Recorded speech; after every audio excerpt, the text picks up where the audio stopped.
10th concert this year, which is our last concert of the season of this wonderful ZEITENLOS project with Beethoven. As we said, time doesn't play any role, so we can take movements and do with them whatever we want. Beethoven somehow put all his nature effort into his pastoral symphonies, but of course nature played a huge role in Beethoven's life. He used to go for walks to the river and to the woods and to the mountains and find his warmth, maybe like that, under the nature's wings. So this time the collage is not going to be only about a form, it's also going to be how we take something that we already know and we already met, like nature, let's say, but we give it slightly different touches from different colors. And I chose 3 other movements from 3 other symphonies that for me has a kind of a connection to nature. So of course the first movement is going to be from Symphony Number 6, which is the pastoral symphony and has a very clear kind of dialogue with nature.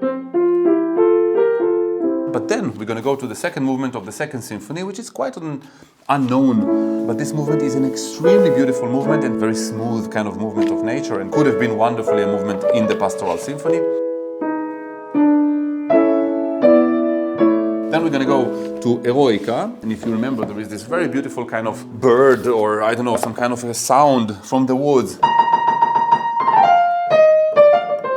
This is the oboe, of course, and later you have the flute.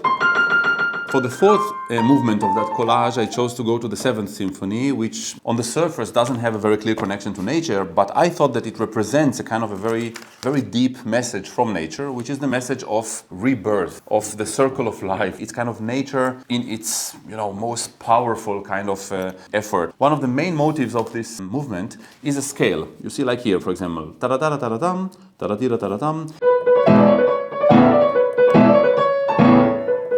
I find an unbelievable activity in this movement, and it fits somehow the story of different aspects of nature. It's everything even before we are born and after we are born. So there is something in the symphony, I don't know, in this movement that somehow feels to me extremely strong and extremely connected to the power, the sense of beginning that nature has.